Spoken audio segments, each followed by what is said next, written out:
আসসালামু আলাইকুম প্রিয় দর্শক, আশা করি আপনারা সবাই ভালো আছেন। আজকে আমি আপনাদের করে দেখাবো ফলি মাছের দো পেঁয়াজা। তবে এই ফলি মাছটাতে কিন্তু একটা স্পেশালিটি আছে, আর সেটা হচ্ছে এই ফলি মাছটা আমার নিজ হাতে ধরা।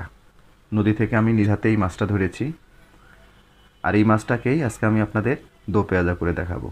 তো আশা করব আপনারা আমার এই ভিডিওটা শেষ পর্যন্ত দেখবেন, আর আমার ভিডিওটা ভালো লাগলে অবশ্যই আমার চ্যানেলটাকে সাবস্ক্রাইব করবেন। তো চলুন আমরা রেসিপিটা দেখে নিচ্ছি। ফলি মাছ দো পেঁয়াজা করার জন্য আমি 3টা ফলি মাছ নিয়েছি। এই ফলি মাছ 3টাকে প্রথমে আমাদের ভেজে নিতে হবে, আর এই জন্য আমি মাছ 3টাকে ভালো করে কেটে ধুয়ে একটু হলুদ এবং লবণ মাখিয়ে নিয়েছি। এখন আমি এই মাছ 3টাকে একটু ভেজে নিব।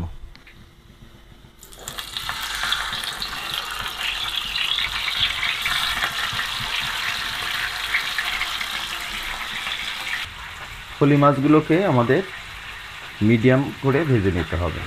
মাছগুলো ভাজা হয়ে গেল, আমি মাছগুলোকে উঠিয়ে নিচ্ছি। দেখুন এইভাবে আমি মিডিয়াম করে ভেজে নিলাম। এখন আমি চলে যাচ্ছি রান্নায়। এখন ওই একই প্যানে আবার একটু তেল গরম করে নিয়েছি। এখন আমি এখানে 1 কাপ মতো পেঁয়াজ কুচানো দিয়ে দিচ্ছি। পেঁয়াজগুলোকে হালকা ব্রাউন করে ভেজে নিতে হবে। এখন আমি এখানে 4-5টা কাঁচা মরিচ দিয়ে দিব। মরিচগুলোকে আমি একটু ফালি করে নিয়েছি। দিয়ে দিচ্ছি 1/2 চা চামচ রসুন বাটা এবং 1/4 চা চামচ আদা বাটা। দিচ্ছি পরিমাণ মতো লবণ। দিচ্ছি 1 চামচের একটু কম জিরার গুঁড়া, 1/2 চা চামচ ধনিয়ার গুঁড়া, দিচ্ছি 1 চা চামচ হলুদের গুঁড়া, দিচ্ছি 1 চা চামচ শুকনো মরিচের গুঁড়া। মশলাগুলোকে একটু একসাথে নেড়ে দিব। এখন আমি এখানে দিয়ে দিব টমেটো। এখানে আমি 3-4টি টমেটোকে এইভাবে ফালি করে নিয়েছি। টমেটোগুলো দিয়ে দিচ্ছি। এখন আমি এখানে সামান্য একটু পানি দিয়ে দিচ্ছি।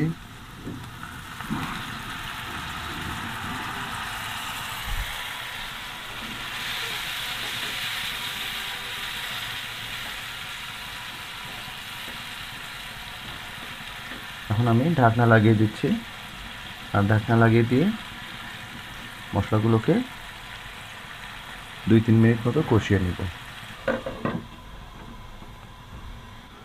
ফিরলাম আমি 3-4 মিনিট পরে।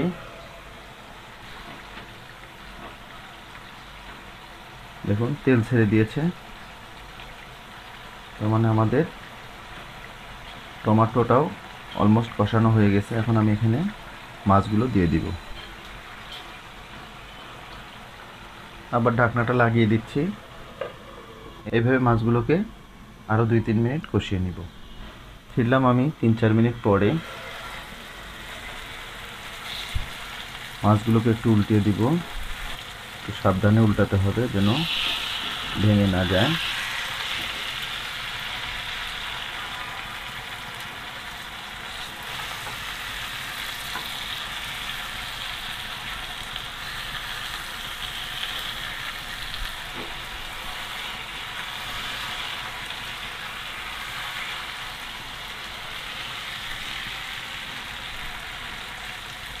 এখন আমি উপর দিয়ে একটু ধনেপাতা দিয়ে দিচ্ছি।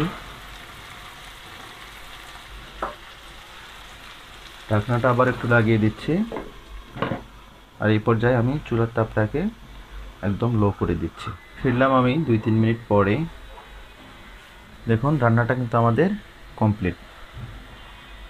কালার দেখেই বোঝা যাচ্ছে যে রান্নাটা হয়ে গেছে, এবং সাথে বলেও দিচ্ছে কতটা টেস্টফুল হবে। তো যাই হোক, আমার রান্নাটা শেষ। এখন আমি একটা পাত্রে পরিবেশন করে দেখাচ্ছি আপনাদের কেমন হলো আমার রান্নাটা। হয়ে গেল আমাদের ফলি মাছের স্পেশাল দো পেঁয়াজা।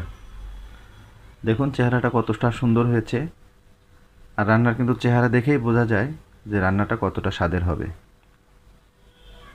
তো আশা করব আমার এই রেসিপিটা আপনাদের ভালো লাগবে, আর ভালো লাগলে রিকোয়েস্ট করব আমার চ্যানেলটাকে সাবস্ক্রাইব করার জন্য। তো আজকে এই পর্যন্তই। আবার ফিরবো নতুন কোনো রেসিপি নিয়ে। সেই পর্যন্ত সবাই ভালো থাকবেন, সুস্থ থাকবেন। আল্লাহ হাফেজ।